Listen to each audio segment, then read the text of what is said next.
तर दादांचे मंत्री अडचणीत आलेले आहेत, विरोधकांकडून राजीनाम्याची मागणी केली जाते। नेमकं काय घडतंय, कुणाच्या काय प्रतिक्रिया आहेत या संदर्भातल्या जाणून घेऊया।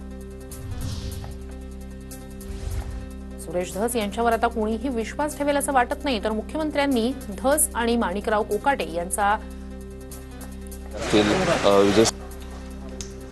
घेतला पाहिजे। राऊतांची प्रतिक्रिया। काल एका भ्रष्टाचाराच्या प्रकरणामध्ये एका मंत्र्याला 2 वर्षाची शिक्षा ठोठावली।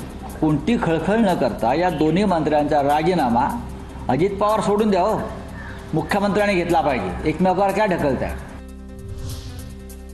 धनंजय मुंडे आणि माणिकराव कोकाटे यांच्यात नैतिकता असेल तर त्यांनी मंत्रिपदाचा राजीनामा द्यावा। सुप्रिया सुळेंकडून मुंडे आणि कोकाटे यांच्या राजीनाम्याची मागणी।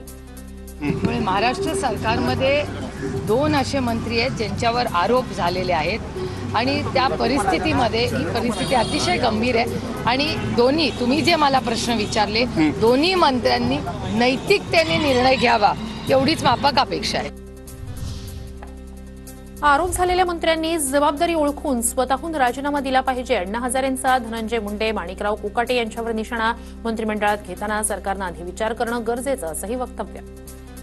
कोणताही मंत्री असेल पण मंत्रिमंडळात सामील झाला ना, आपले आचार शुद्ध ठेवले पाहिजे, विचार शुद्ध ठेवले पाहिजे।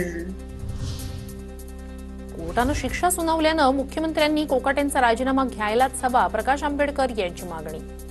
मंत्रिपदाचा त्यांनी राजीनामा दिला पाहिजे, मुख्यमंत्र्यांनी तो घेतला पाहिजे, त्याच्यामुळे ती कारवाई झाली पाहिजे असं माझं स्वतःचं म्हणणं आहे। राजीनामा द्यावा, त्यांनी राजीनामा दिलाच पाहिजे। अंजली दमानिया रिचार्ज झाल्याशिवाय आरोप करत नाहीत। मी दमानियांचं नाव घेतलं नाही तरी सर्वांना कळलं की रिचार्जवर कोण चालतं। राष्ट्रवादीचे प्रवक्ते सूरज चव्हाण यांचं वक्तव्य। पुढील आठवड्यात सगळा खुलासा करणार असाही इशारा। महाराष्ट्रामध्ये स्वयंघोषित समाजसेविका ज्या राष्ट्रवादी काँग्रेस पक्ष आणि राष्ट्रवादी काँग्रेस पक्षाच्या नेत्यावरती रिचार्ज झाल्याशिवाय आरोप करत नाही। सूरज चव्हाणांच्या आरोपांना अंजली दमानिया यांचं प्रत्युत्तर। सरकारनं माझी सर्व खाती तपासावी। मुख्यमंत्री उपमुख्यमंत्र्यांना अंजली दमानिया यांचं ट्विटमधून आवाहन। माझा एक दमडीचा देखील भ्रष्टाचार नाही असंही वक्तव्य।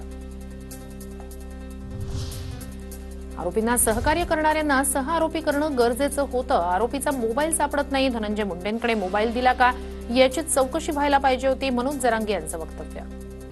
मोबाईल पण सापडत नाही, त्या कोणत्या आरोपीने ते चाट्या का खोट्या कोणी त्यांनी फेकून दिला तीही आणखीन सापडत नाही। मग का त्यांनी धनंजय मुंडेकडे दिलता हेही बघायला पाहिजे होतं। बंदुकीच्या परवान्यासाठी केलेल्या अर्जामुळेच कोकाटेंचा सदनिका घोटाळा उघड। कामगारांना पैसे वाटताना सुरक्षितता हवी म्हणून बंदुकीच्या परवान्याची मागणी केली होती। आता बंदूक परवानाही रद्द होण्याची शक्यता।